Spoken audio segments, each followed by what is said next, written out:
This is so good. This is my combo that I'm eating all the time now. It's just some Worcester. It's just 50-50 Worcester and buffalo hot sauce, the two, half and half. Look, you're already done. Oh, Matt, look at the magic. Blue cheese, which is very rare, but I'm taking a break. I eat like an animal. So look, you just drop your chicken or your meat or whatever you want to have in your little secret sauce that you make in 30 seconds, less than 30. Hello. And you put some blue cheese on it. Oh shit. It dropped in the thing. I just eat with ramekins and bowls like this. This is how I eat.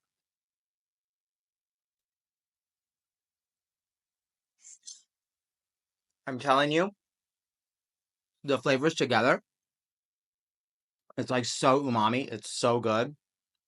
But look, that's it. Mm. Mm. No chefing required. Those three things, you put them together, and I'm telling you, it is uh it's game changing. Oh yeah, I cut my proteins with scissors.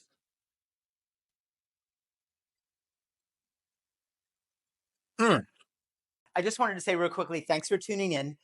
But if you want more craziness with me in the kitchen, drinking wine, cooking, or whatever it may be, please subscribe, like, follow, do your thing. We're ready to roll and we're good to go. And I'll see you next time. Thanks again.